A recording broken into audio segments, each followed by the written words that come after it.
Balhog sa selda ang tulo ka mga tawo human sila nga madakpan sa sunod-sunod nga operasyon sa Tumbler Police batok illegal nga droga milabayng adlaw ug gagabi.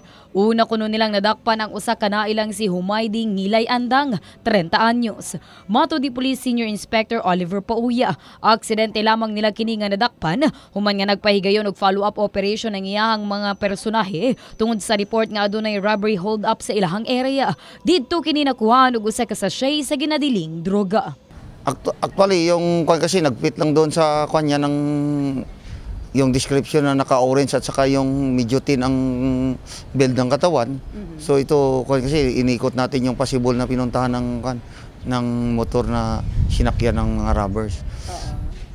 So ito nakunan talaga natin ng kwan accidentally lang. Ito is ang kwan natin dito is search incidental to lawful arrest. Sa pagkadakop usab niini, nasuta nga usa kini sa top 20 wanted nila sa illegal nga droga. Samtang pagkagabi ini, dakpan pinaagi sa entrapment operation nila si Joy Sally, 27 anyos, ug si Maumar Ngilay, 39 anyos. Nakuha kanila ang pipila ka mga sachet sa gituhang Cebu ug 500 ka pesos nga marked money. So kagabi talaga nagkaroon tayo ng plan operation. Ito yung entrapment operations natin kasi itong ito yung target natin na ito is yung nakuha natin na target na very elusive na talaga ito. Dugang panipauya nga dugay na nilang ginaplanuhang dakpon si Joy alias Tomboy apan idlas kuno kini. Matud pa nga base sa ilahang nadawat nga report, siya ang nagasupply og ginadiling droga sa Uhaw, Barangay Fatima ug sa Barangay Tumbler.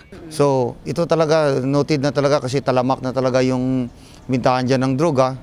Parang kuha na lang siya, Butianggi yung nangyayari dyan. So, kanya yung drug operation siya dito from Uhaw, dito sa Tumbler, Kalumpang.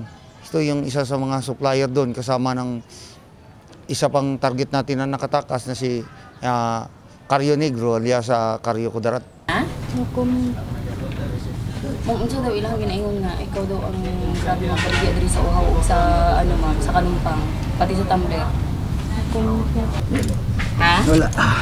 Nga naman? Wala.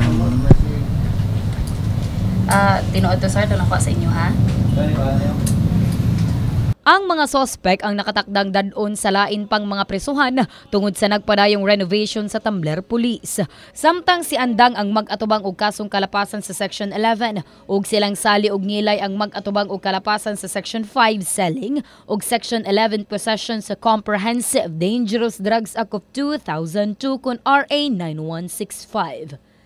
Abi Lorenzo, Brigada News.